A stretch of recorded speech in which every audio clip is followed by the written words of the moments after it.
Harold. When it got hot in the valley, Thomas and Alfred drove their cows up to a cool green pasture in the mountains to graze. Usually they stayed there with the cows for 2 months. Then they brought them down to the valley again.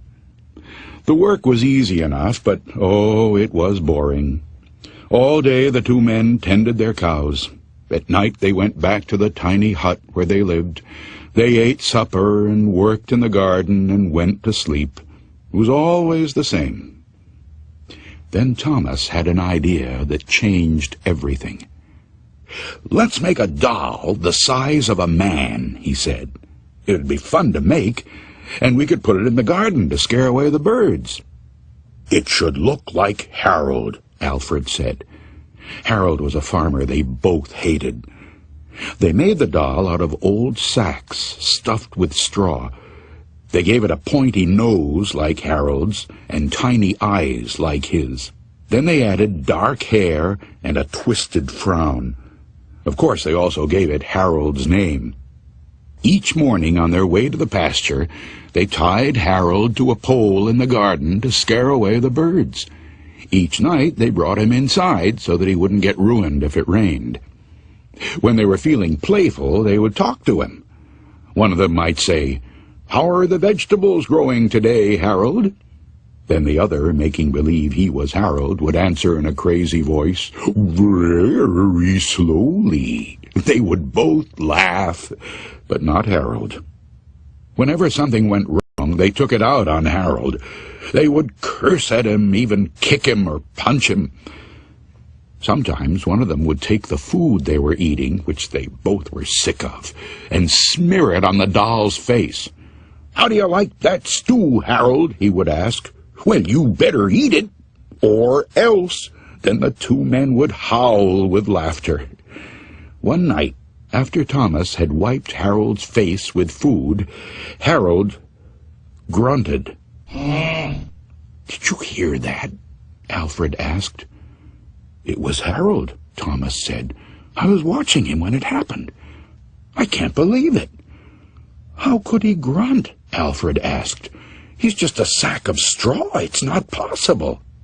"Let's throw him in the fire," said Thomas, "and that'll be that." "Let's not do anything stupid," said Alfred. "We don't know what's going on. When we move the cows down, we'll leave him behind. For now, let's just keep an eye on him." So they left Harold sitting in a corner of the hut. They didn't talk to him or take him outside any more. Now and then the doll grunted, but that was all. After a few days, they decided there was nothing to be afraid of. Maybe a mouse or some insects had gotten inside Harold and were making those sounds. So Thomas and Alfred went back to their old ways. Each morning they put Harold out in the garden, and each night they brought him back into the hut. When they felt playful, they joked with him. When they felt mean, they treated him as badly as ever.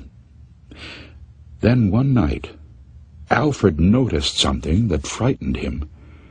"Harold is growing," he said.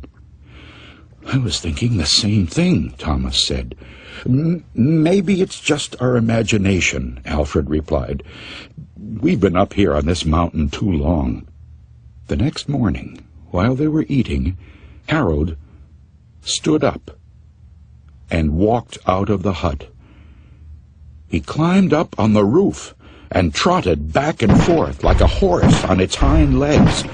All day and all night long, he trotted like that. In the morning, Harold climbed down and stood in a far corner of the pasture. The men had no idea what he would do next. They were afraid.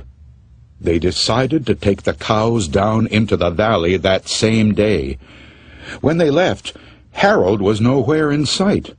They felt as if they had escaped a great danger and began joking and singing. But when they had gone only a mile or 2, they realized they had forgotten to bring the milking stools. Neither one wanted to go back for them, but the stools would cost a lot to replace. "There really is nothing to be afraid of," they told one another. "After all, what could a doll do?" They drew straws to see which one would go back. It was Thomas. "I'll catch up with you," he said. and Alfred walked on toward the valley. When Alfred came to a rise in the path, he looked back for Thomas. He did not see him anywhere, but he did see Harold. The doll was on the roof of the hut again. As Alfred watched, Harold kneeled and stretched out a bloody skin to dry in the sun.